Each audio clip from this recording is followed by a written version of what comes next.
first of all, I'd like to ask you, I know that no one likes to put a label on his music, but how would you like to categorize what you're doing, like with a label?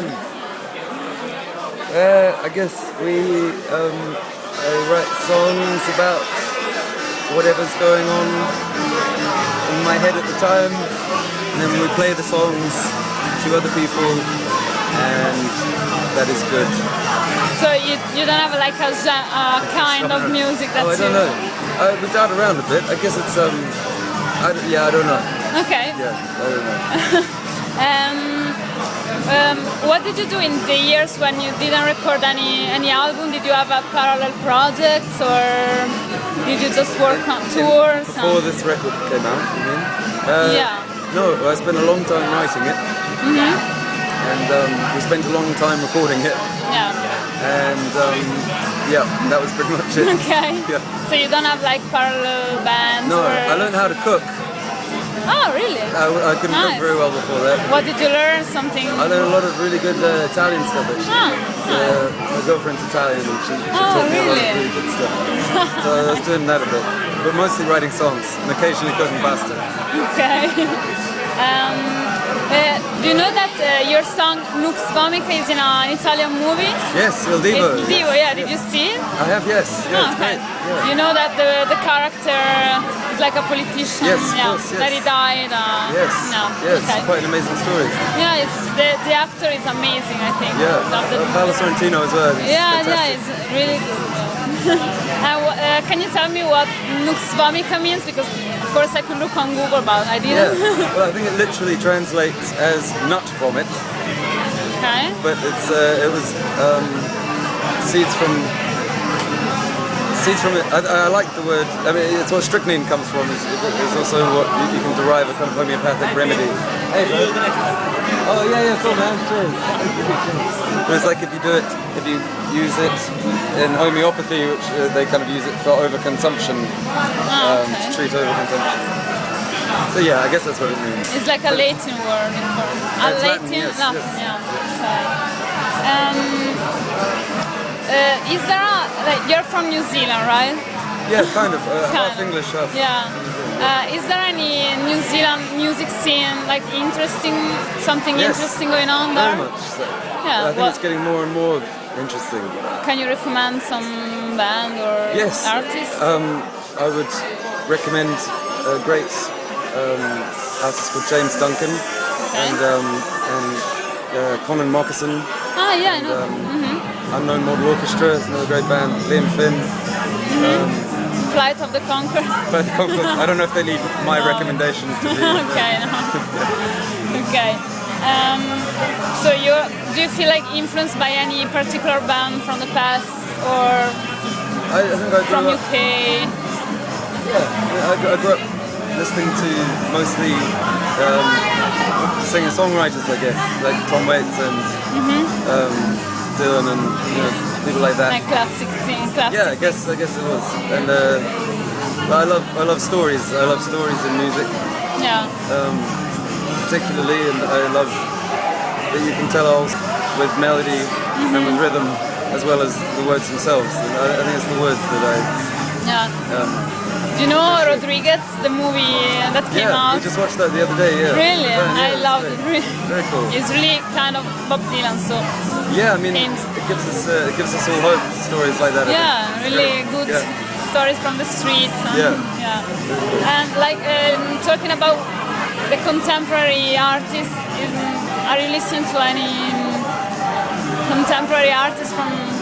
I'm quite self-obsessed, so I tend to mostly work on my music.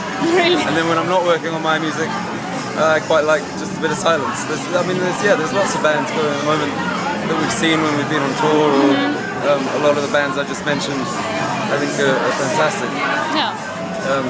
What else have we listened to? I love the Horrors. We saw them the other day. They were great, and I love. I guess you can still call people like.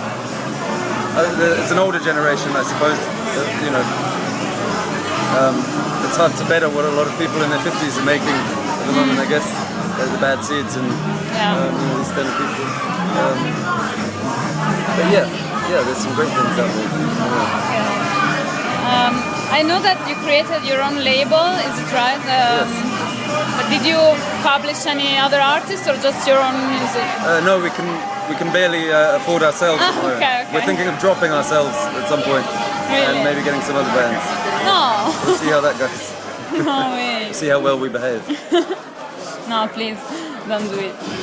And I've seen you before in Italy, in both in Modena, in Box, like in 2007, and also in Urbino, at a festival, Frequenza Disturbata.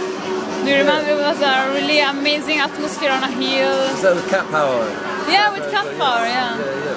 Do you have like good memories about Italy in general?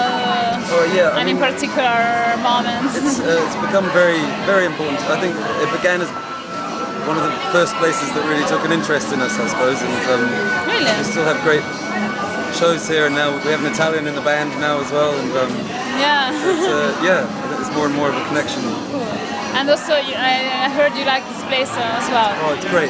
Yeah. The food. I know. Amazing. Did you taste the hamburger? The hamburger? No, we just ate fish. We had about 5 courses of fish. You have hamburgers, okay. You should have seen us earlier. We were all wearing our shirts and shorts. All out there looking very English. Did you take a bath? Did you go in the water? A lovely swim, yes. Nice. What do you remember about the Lavinia period? Because it was always on TV, like on MTV. Yeah, right. Did you have a lot of pressure, like media exposure or pressure? That was a big song for us. I mean, it was one of the first songs I ever wrote, so it was quite odd that it became as well known as it did, I guess. But it's still a special song for us, I guess. I was very young, so it's quite a different time. Did you have any episode of fanaticism? Like. No. We attract lots of great kind of characters, I think. It's part of what keeps touring so exciting is meeting so many interesting people along the way, I think. Not crazy people. Oh, yeah, some of them. That's all right. They're no more unhinged than some of us lot, so it's fine. We all get along well and good. Nice. Yeah. Last question. I was recording in the Abbey Road Studios in UK. That was great. It was very nice. I'm not like a massive Beatles fan, I'm not like a crazy Beatles fan. Yeah. But I think it was just an incredible space. And can you feel the history inside? Yeah, I mean you really can. And you can see everything, and it's so worn, like nowhere else we played actually. So I think it's one of the few places that's stayed exactly the same as well. That room, it had a lovely atmosphere. It fits us very nicely. And now, are you working on something new already, or? Yeah, I want to make another record really soon. We've got a lot of songs now. Sooner rather than later. We will see. Yeah. Okay, thanks. I hope it worked. Yes. Okay. Great.